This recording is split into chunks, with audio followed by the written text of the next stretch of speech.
Prendre nos Bibles pour continuer cet enseignement. Le Seigneur Jésus-Christ veut bien nous parler.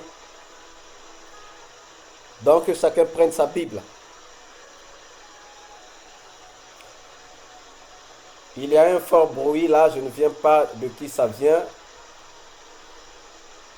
Si on peut mettre les mythes bien-aimés, on va voir si ça va se calmer. Il y a un petit bruit. Ceux qui ont mis les haut-parleurs, enlevez les haut-parleurs.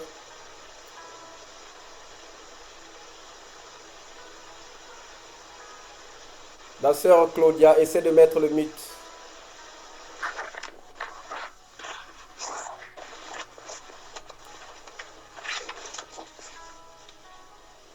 Merci. Non, ça revient. Sœur Claudia, le mythe. Mets le mythe, sœur Claudia. Ok, là c'est bon. Alors, bien-aimés, nous avons vu dernièrement, le Seigneur nous a emmenés dans les enseignements. Parce que Jésus-Christ est un maître, c'est-à-dire un Seigneur. Un Seigneur est un maître. Et le maître est là pour dresser son troupeau. Et le troupeau, c'est nous. Chacun de nous est une brebis. Nous sommes tous des brebis. Et nous formons un troupeau. Un troupeau que le Seigneur est en train de dresser. Mais lorsqu'on dresse un troupeau, on lui montre certaines choses. Comme lorsqu'on dresse un chien. Il y a des enseignements qu'il faut lui donner. Et le Seigneur aussi veut dresser son peuple, veut dresser son troupeau. Voilà pourquoi il est en train de nous parler des enseignements. Nous avons commencé lundi. Le thème global, c'est les enseignements de Jésus-Christ, qui est notre maître, qui est celui qui est en train de nous dresser. Nous avons dit que le but principal du Seigneur Jésus-Christ, c'était de ramener les pères, les cœurs des enfants vers les pères et les cœurs des pères vers les enfants, c'est-à-dire la réconciliation. La réconciliation, c'est un changement en fait de position. Moi, j'étais parti à gauche, toi, tu étais parti à droite. Lorsque nous nous réconcilions, c'est que nous revenons sur la même position. Donc, le but du Seigneur, c'était de venir réconcilier le peuple de Dieu avec son Dieu, son Père. Parce que le peuple avait été corrompu par le péché d'Adam et Ève, donc avait changé de chemin, avait pris le chemin contraire de celui que Dieu, son Créateur, lui montrait. Il était donc devenu un troupeau égaré. Un troupeau qui s'était éloigné de son berger. Et aujourd'hui, lorsque tu as regardé que ce peuple-là était perdu, mais que c'était son peuple, ses enfants étaient perdus, mais que c'était ses enfants, il a dit, il faut que je les ramène vers moi. Et il a donc cherché un médiateur. Il a cherché un médiateur. Un médiateur pour faire cette liaison entre lui, Dieu, et son peuple. Oui, bien-aimés. Si nous ouvrons nos Bibles, la Bible nous dit qu'il y a un médiateur entre Dieu et ses enfants. Il y a un médiateur. Le médiateur est là pour réconcilier deux parties. Deux parties qui ne s'entendent pas. Le médiateur vient pour les réconcilier. Et lorsque Dieu a vu que nous lui avons tourné le dos, que son peuple lui a tourné le dos, que sa créature lui a tourné le dos, il a fallu qu'il y ait un médiateur pour jouer le rôle de la réconciliation. Et voilà pourquoi 1 Timothée chapitre 2. 1 Timothée chapitre 2 nous dit. Est-ce que quelqu'un peut trouver 1 Timothée chapitre 2? 1 Timothée chapitre 2. Je peux lire à partir du verset 4. Je peux m'arrêter au verset 5. Non, je vais aller jusqu'au verset 6. Je vais quand même aller jusqu'au verset 6. Prenez vos Bibles, bien-aimés, et ouvrez 1 Timothée chapitre 2. 1 Timothée chapitre 2. Lorsque nous prenons 1 Timothée chapitre 2, à partir du verset 4, jusqu'au verset, on va aller jusqu'au verset 6. Il y a quelque chose que le Seigneur nous dit. 1 Timothée 2, du verset 4 au verset 6. Il est dit ceci, bien-aimé.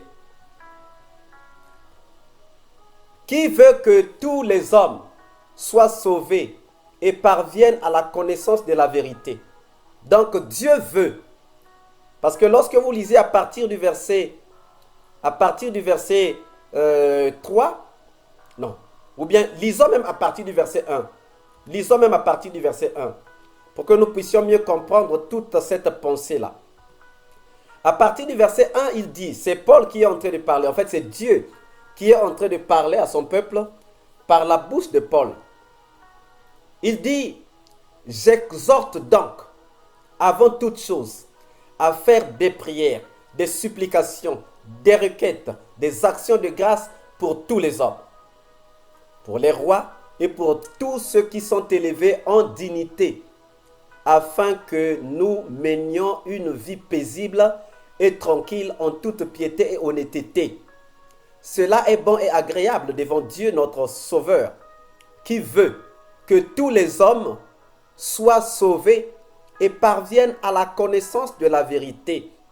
Car il y a un seul Dieu et aussi un seul médiateur entre Dieu et les hommes, Jésus-Christ homme, qui s'est donné lui-même en rançon pour tous. C'est là les témoignages rendus en son propre temps. Bien-aimés, ce passage nous parle. Ce passage nous dit ceci. En fait, c'est Paul, c'est Dieu qui, par la bouche de Paul, est en train d'exhorter. Il est en train d'exhorter. Il est en train de nous parler à nous qui sommes en train de lire sa parole aujourd'hui. Il dit, j'exhorte donc, avant toute chose, à faire des prières. Il nous exhorte à faire des prières. Il nous exhorte à faire des supplications, de supplier Dieu, de prier Dieu. Il nous exhorte à faire des requêtes, c'est-à-dire des demandes à Dieu. Il nous exhorte à faire des actions de grâce, c'est-à-dire de rendre grâce à Dieu, de remercier Dieu pour tous les hommes. Pas seulement pour toi-même, pour tous les hommes, les rois et pour tous ceux qui sont élevés en dignité, afin que nous menions une vie paisible et tranquille, en toute piété et honnêteté. Cela est bon et agréable devant Dieu, notre Sauveur, qui veut que tous les hommes soient sauvés et parviennent à la connaissance de la vérité. Donc le but de Dieu, c'est que tous les hommes soient sauvés. Le but de Dieu est que tous les hommes soient sauvés. Mais les hommes se sont égarés, les hommes se sont perdus à cause du péché. À cause du péché d'Adam et Ève. trompés par le serpent qui est venu leur dire du mensonge. En croyant au mensonge, on a perdu la vérité. Ève avait cru au mensonge que le serpent est venu lui annoncer. Et du coup, elle est allée du côté du mensonge et, en fin de compte, elle a tourné le dos à la vérité. Mais ici, le verset 4 nous dit que Dieu veut que tous les hommes soient sauvés. Or, en perdant la vérité, on se perd, on n'est plus sauvé. On a perdu le salut. On ne peut pas avoir le salut dans le mensonge. Le salut se trouve dans la vérité. Mais lorsque Dieu a remarqué que l'homme est allé dans le péché, donc dans le mensonge, l'homme était perdu. Mais il fallait aller sauver cet homme-là. Il fallait aller sauver l'homme qui était perdu. Mais puisque l'homme ne pouvait plus entendre la voix de Dieu, bien aimé, vous allez vous rendre compte, lorsque vous allez lire la parole de Dieu, la dernière conversation entre Dieu et Adam, c'était lorsqu'il a maudit Adam et Ève. Pourtant, Adam était là, Dieu venait lui rendre visite chaque jour. Il lui parlait. Adam aussi parlait à Dieu. Mais après le péché, Dieu a chassé Adam du jardin. Et Dieu ne parlait plus à Adam. Il ne parlait plus à Adam. Parce que le péché met une barrière entre l'homme et Dieu. Le péché met une barrière entre l'homme et Dieu.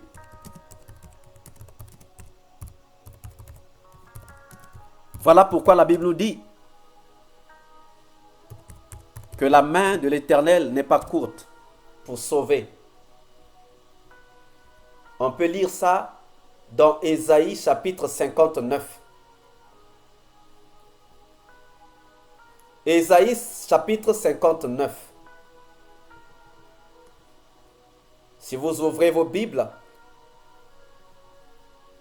Ésaïe chapitre 59, à partir du verset 1. Ésaïe 59 à partir du verset 1, la Bible nous dit une chose. C'est Ésaïe, en fait c'est Dieu qui est en train de parler dans la bouche d'Ésaïe. Il dit ceci: non, la main de l'Éternel n'est pas trop courte pour sauver, ni son oreille trop dure pour entendre. Mais ce sont vos crimes qui mettent une séparation entre vous et votre Dieu. Ce sont vos péchés qui vous cachent sa face et l'empêchent de vous écouter. Donc le péché, les crimes, résumant tout cela par péché, le péché met une barrière entre nous et Dieu. Donc lorsque Adam a péché dans le jardin d'Éden, il a mis une barrière entre lui et Dieu. Et Dieu ne pouvait plus l'écouter. Dieu ne pouvait plus l'écouter. Il y a eu une cassure, une séparation entre l'homme et Dieu. Et c'est pour cela qu'il a fallu un médiateur. Un médiateur qui devait venir pour réconcilier Dieu et l'homme. Le père et son fils. La mère et sa fille. C'est pour cela que dans 1 Timothée chapitre 2, Paul est en train de nous en parler. Dieu veut que tous les hommes soient sauvés et parviennent à la connaissance de la vérité. C'est-à-dire l'homme doit être sauvé et doit quitter le mensonge pour être dans la vérité. L'homme a perdu la vérité lorsqu'il a cru au mensonge du serpent. Oui, bien-aimé. L'homme a quitté la vérité.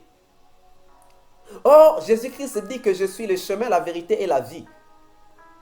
Donc, tout homme qui quitte Jésus se met dans le mensonge. Mais le but de Dieu, c'est que tous les hommes soient sauvés et qu'ils parviennent à la connaissance de la vérité. Quand tu n'es pas sauvé, tu ne pourras pas parvenir à la connaissance de la vérité. Parce que la vérité se trouve dans la Bible. Pour que tu puisses avoir le courage de lire la Bible, il faut que tu sois sauvé. Et voilà pourquoi il dit encore. Car il y a un seul médiateur. Il y a un seul Dieu et aussi un seul médiateur entre Dieu et les hommes. Jésus-Christ, homme. Il y a un seul Dieu. Lorsqu'on a perdu la face de ces dieux-là, on n'a plus de Dieu. Lorsqu'on a perdu la relation avec le Dieu unique, le Dieu qui a créé toutes choses, on n'a plus de Dieu. On va se fabriquer des dieux, mais qui ne sont pas des dieux. On va faire des images taillées. Mais c'est tout simplement des objets trompeurs. Parce que c'est nous-mêmes qui les faisons. Or, Elohim, c'est le Dieu créateur qui a fait l'homme. Et maintenant, l'homme commence à faire son Dieu. Ou ses dieux. Parce qu'il y a des gens qui ont plusieurs dieux. C'est pour cela que Dieu a dit non, non, non. Mon peuple est perdu. Il faut que je le rattrape. Mon peuple est perdu. Il faut que je le rattrape. Mais comment je vais le rattraper? Il ne peut plus m'entendre. Parce qu'il a perdu sa divinité. Il ne peut plus m'entendre. Il a perdu sa divinité. Alors, il faut donc un médiateur. Il faut un médiateur. Et le médiateur viendra faire son travail. Le médiateur va aller parler. Le médiateur va aller parler à ce peuple-là. Parce que si moi je parle, le peuple ne va pas entendre, puisqu'il y a une séparation entre moi. Moi je suis resté Dieu divin, et l'homme a perdu sa divinité, il est devenu un simple humain. Voilà pourquoi, bien-aimé, Dieu va prendre son fils Jésus, qui est un Dieu, et il va devenir chair. Parce que s'il venait seulement en tant que Dieu, personne n'allait l'entendre. Donc il est venu en tant qu'homme. C'est pour cela que, voilà, c'est merveilleux, bien-aimé. C'est pour cela que la Bible nous dit, dans Jean chapitre 1, que la parole s'est faite chair. La parole s'est faite chair.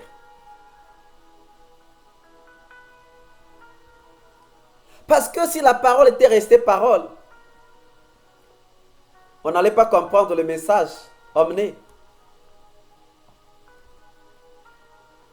Donc il a fallu que la parole devienne chair. Jean chapitre 1, à partir du verset 14. Déjà lorsque vous lisez, au commencement était la parole était avec Dieu. Mais à partir du verset 14, il dit, et la parole a été faite chair, et elle a habité parmi nous, pleine de grâce et de vérité, et nous avons contemplé sa gloire, une gloire comme la gloire du Fils unique venu du Père. Oui, il a fallu qu'il vienne en chair pour que nous puissions le contempler, que nous puissions le voir. Que nous puissions nous rendre compte qu'il est au courant de notre situation pour que nous puissions mieux le comprendre. Donc c'est lui qui l'a choisi comme médiateur pour venir nous parler. Et bien aimé, voilà pourquoi Paul le dit. Il y a un seul Dieu et un seul médiateur. Parce qu'il y a une seule personne que Dieu a envoyée comme médiateur. Aujourd'hui, c'est malheureux. Quelquefois, nous disons, un tel prie pour moi. Il y a des gens qui utilisent les saints. Il y a des gens qui utilisent des anges. Il y a des gens qui utilisent des morts, des martyrs pour prier pour eux. Mais est-ce que ces prières vont arriver à Dieu? Dieu nous a dit, il y a un seul Dieu et un seul médiateur entre Dieu et les hommes. Et le médiateur est venu pour faire un travail. Et le travail du médiateur, c'était de réconcilier les deux positions qui avaient pris des directions différentes, c'est-à-dire l'homme et Dieu.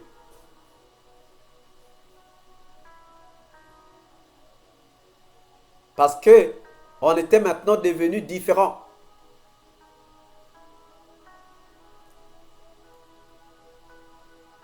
Donc le médiateur est venu pour nous réconcilier.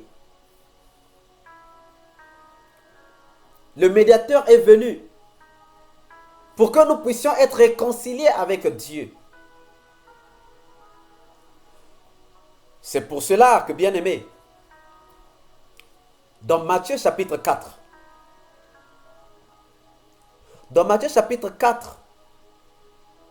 à partir du verset 16,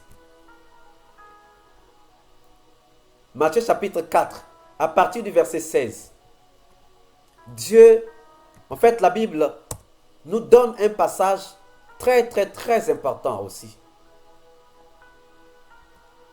Dans Matthieu chapitre 4, à partir du verset 16, il est dit, « Ce peuple assis dans les ténèbres a vu une grande lumière. Et sur ceux qui étaient assis dans la région de l'ombre de la mort, la lumière s'est levée. Dès ce moment, Jésus commença à prêcher et à dire, « Repentez-vous, car le royaume des cieux est proche. » Waouh! Bien-aimés, suivons bien. Ce peuple assis dans les ténèbres, parce que ce peuple avait quitté la vérité, il s'est retrouvé dans le mensonge. Et il était assis dans le mensonge. Le mensonge, c'est les ténèbres. Et la vérité, c'est la lumière. Ce n'est pas pour rien qu'on appelle le Seigneur Jésus-Christ la lumière du monde. C'est parce qu'il est la vérité. Voilà pourquoi il dit, je suis le chemin, la vérité et la vie. Donc il est venu pour restaurer la vérité. Mais pour restaurer cette vérité, il fallait qu'il soit en contact avec ce peuple-là. Pour que ce peuple-là puisse redécouvrir cette vérité-là et repartir vers son Dieu. Donc le but de Jésus, c'était de venir parler au peuple de la vérité, afin que ce peuple-là reparte vers son Dieu. Pour que ce peuple puisse laisser le mensonge, quitter les ténèbres, quitter la vallée de l'ombre de la mort. Parce que les ténèbres représentent la mort. Le mensonge représente les ténèbres et les ténèbres représentent la mort. Or la vérité représente la lumière et la lumière représente la vie. Donc ce peuple qui avait quitté Dieu s'est retrouvé dans le mensonge, s'est retrouvé dans les ténèbres, s'est retrouvé dans la mort. Et Dieu a dit non, il faut que je sauve mon peuple. Il faut que je cherche un médiateur pour me réconcilier. Donc la réconciliation entre nous et Dieu a été recherchée par Dieu lui-même. C'est Dieu lui-même qui l'a voulu. Parce que nous, on était dans le mensonge, on avait tout perdu. On ne pouvait pas raisonner. Dans le mensonge, on ne raisonne pas. Dans le mensonge, on ne raisonne pas. Dans le mensonge, on est aliéné. Le mensonge nous aliène. Comment pouvait-on être réconcilié avec Dieu? Il fallait donc que la vérité vienne pour mettre de la lumière sur nous, afin de nous enlever des ténèbres, afin de nous enlever de la vallée de l'ombre de la mort.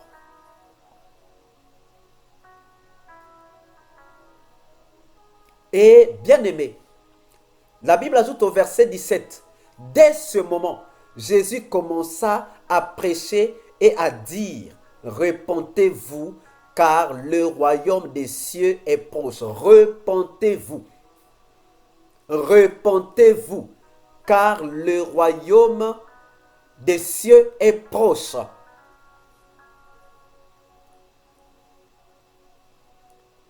Il faut que les gens se repentent pour répartir dans leur unité, dans leur union, dans leur relation avec leur Dieu, leur Créateur. Et voilà donc le premier enseignement de Jésus. Maintenant, nous allons nous poser la question de savoir, mais qu'est-ce que la repentance?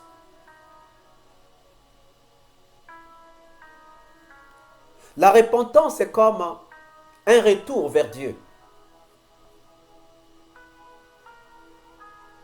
La repentance,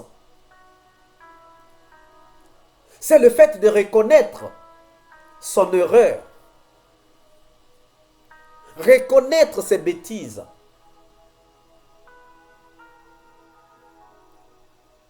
et la repentance va produire la conversion. C'est-à-dire le retour à Dieu. Parce que la conversion, c'est quoi? On verra, la conversion, c'est en fait le changement de trajectoire. On avait tourné le dos à Dieu, on a pris la direction contraire, donc la direction de l'adversaire. Se convertir, ça veut dire tourner le dos à l'adversaire et revenir vers Dieu. Mais cela ne se fait que par la vérité de la parole de Dieu. Cela ne se fait que par la vérité de la parole de Dieu. Parce que tant qu'on n'a pas encore compris la vérité, on reste dans le mensonge. Un mensonge plus un mensonge égale deux mensonges. Plus on va grandir, plus le mensonge aussi va grandir. Et plus le mensonge va grandir, plus les ténèbres vont grandir. Et plus les ténèbres vont grandir, plus la mort aussi va grandir. Et plus la mort va grandir, plus on va s'approcher de plus en plus de l'adversaire. Voilà pourquoi vous allez entendre certains témoignages que moi je parle, moi j'ai mangé avec le diable, moi j'ai fait ceci, moi j'étais son envoyé, tout ça. Mais c'est parce qu'il avait beaucoup avancé. Pour ceux qui disent la vérité, bien sûr. Parce qu'il y a certains qui le disent en mentant. Ils le disent en voulant satisfaire les gens. Pour dire que non, lui, ça s'est dit sur la table du diable. Aujourd'hui, il devient pasteur. Il faut que j'aille dans son église. Non, bien aimé, tous ceux qui vous disent qu'ils ont mangé ensemble avec le diable, même s'ils prétendent devenir pasteur, prophète, il faut bien les regarder. Il faut bien les sonder. Il faut bien les sonder. Parce que ils sont arrivés trop loin. Arriver jusqu'à la table de l'adversaire et lui tourner le dos et revenir. Bien aimé, ce n'est pas une chose facile. Hein? Ce n'est pas une chose facile. Bon, rien n'est impossible à Dieu, bien sûr. Mais puisque tu es assis à la table de l'adversaire, c'est que tu n'as aucune vérité. Mais comment tu vas te rendre compte que tu es à une mauvaise place? Comment tu vas te rendre compte? C'est trop compliqué. Donc Jésus-Christ nous a donné un enseignement basé sur la repentance. Tout était basé sur la repentance. Tout ce qu'il a fait était basé sur la repentance. Parce que c'est la mission qu'il avait. C'était la mission qu'il avait. De nous ramener au Père.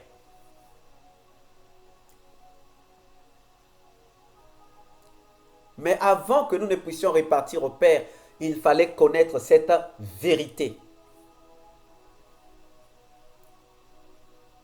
La mission était de nous réconcilier avec Dieu, mais en nous emmenant une parole qui devait d'abord contrecarrer la parole dans laquelle nous nous étions trouvés. C'est-à-dire, puisqu'on s'était retrouvés dans le mensonge, il fallait d'abord casser le mensonge. Or, le mensonge, on ne peut pas le casser avec le mensonge, mais le mensonge, on le casse avec la vérité. Donc, Dieu était obligé d'envoyer la vérité. Parce que s'il avait envoyé le mensonge, s'il avait encore envoyé le mensonge,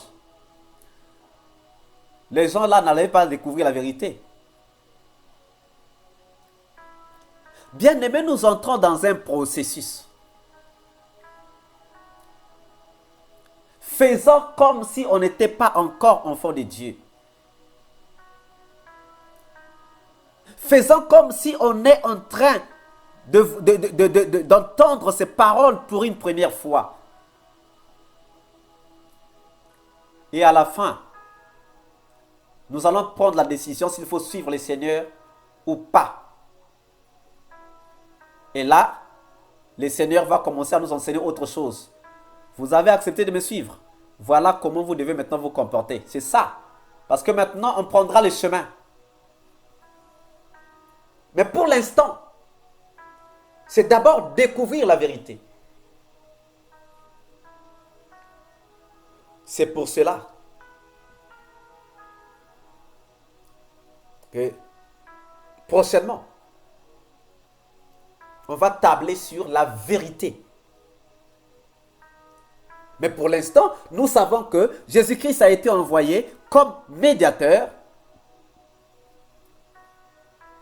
pour nous apporter la vérité.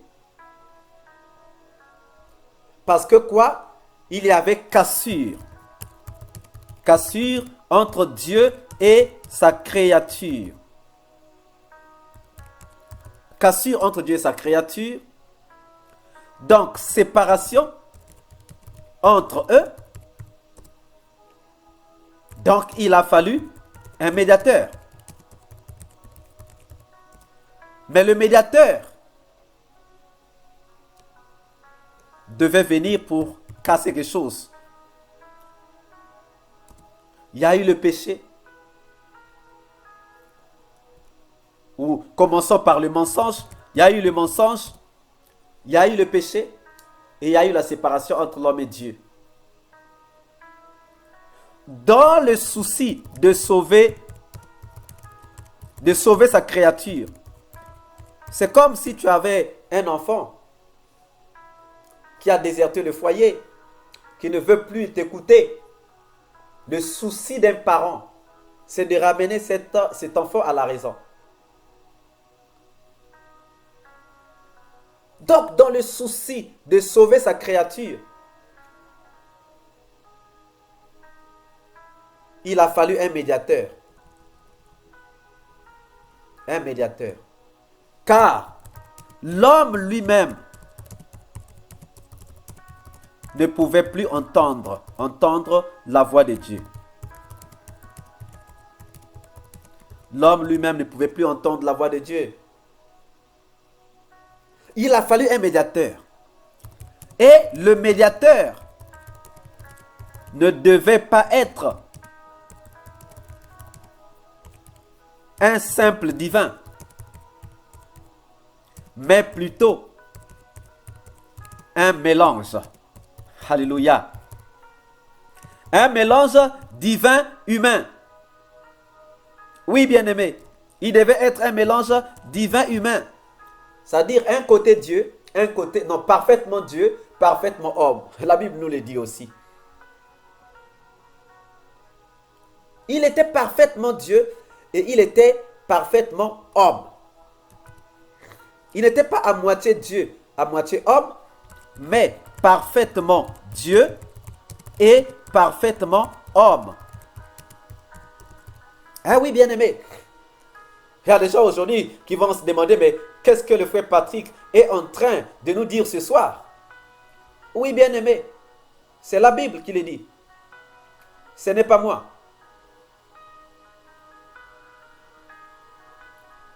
Donc, il était parfaitement Dieu. Et il était parfaitement homme. Homme pourquoi? Parce qu'on l'a vu, on l'a touché. On lui a mis les épées. Les pierres ont mangé avec lui.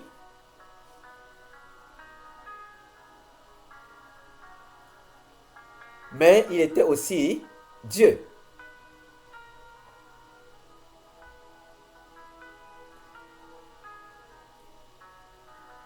Alors, bien-aimé, donc ce médiateur devait être en même temps Dieu et humain pour faire la liaison entre Dieu et les hommes. Parce que si on avait seulement envoyé les hommes n'allaient pas comprendre. Si on avait seulement envoyé un homme, les gens n'allaient pas comprendre. On a dit, oh, toi, notre ami là, oh, toi, on te connaît. C'est même ce qu'ils ont commencé à dire de Jésus. Oh, c'est pas Jésus, le fils de Joseph? C'est pas lui le fils de Joseph? Mais à un certain moment, les gens qui ont commencé à comprendre la vérité, lorsqu'on pose la question, qui dites-vous que je suis? Oh, certains disent que tu es Élie, d'autres disent que tu es le prophète. Et vous, qui dites-vous que je suis?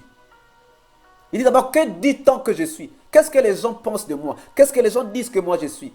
Ah, certains disent que tu es, certains disent que... Mais et vous, que dites-vous que je suis? C'est là où Pierre va se lever, va dire, tu es le Christ, le Oint de Dieu. C'est là où le Seigneur va regarder et dire, ah, celui-là, il a compris, celui-là, il a grandi. Il a grandi. C'est là où il dit, tu es Pierre. Et sur cette pierre, moi, je bâtirai mon église. Ça dit, je bâtirai la famille des enfants de Dieu, le peuple de Dieu, qui va aller retourner vers son Père.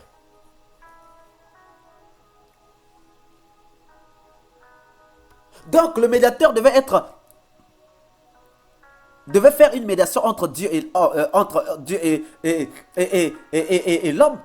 Voilà pourquoi il était parfaitement Dieu et parfaitement homme. La parole s'est faite chair. Mais le médiateur devait venir avec la vérité pour casser le mensonge. Pour casser le mensonge qui a mis le peuple de Dieu dans les ténèbres, dans les tourments.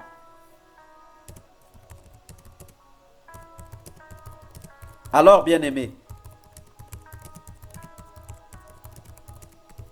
c'est ça, bien-aimés. Et cette vérité, c'est ça que nous allons commencer à écouter. Parce que la vérité va nous permettre de nous repentir. Et lorsqu'elle va nous permettre de nous repentir, la repentance nous permettra de nous convertir. Tu ne peux pas être converti si tu ne connais pas encore la vérité. D'abord, la vérité vient pour te dire que ça, le chemin là, ce n'est pas ça la vérité, c'est un mensonge, on t'a menti. Tu vas dire, ah bon, on m'a menti? Que dois-je donc faire? Réponds-toi. Regrette ce que tu as fait. Et quand tu vas commencer à regretter ce que tu as fait, et tu vas commencer à recevoir les enseignements pour que tu changes de direction, pour que tu ne puisses plus continuer à marcher comme tu marchais. Il y a des gens aujourd'hui qui disent, moi je suis un enfant de Dieu, mais qui sont dans l'impudicité. Moi je suis un enfant de Dieu, qui sont dans les mensonges. Moi je suis un enfant de Dieu. Voilà. Mais est-ce qu'un enfant de Dieu va marcher dans les mensonges? Est-ce qu'un enfant de Dieu va marcher dans l'impudicité? Est-ce qu'un enfant de Dieu va marcher dans l'ivrognerie? Est-ce qu'un enfant de Dieu, bien aimé? Voilà pourquoi je dis, Faisons comme si on est en train d'écouter, c'est-à-dire reprenons la vie spirituelle à zéro. Il y a sûrement eu des ratés dans nos vies. Voilà pourquoi nous avons continué à marcher dans les ténèbres, croyant qu'on marchait avec Dieu. En fait, nous prétendons être des enfants de Dieu, mais nous continuons à marcher dans les ténèbres. Par rapport aux actes que nous commettons, par rapport aux actes que nous faisons. Alors voilà pourquoi le Seigneur veut que nous puissions faire comme si on reprenait notre vie spirituelle à zéro.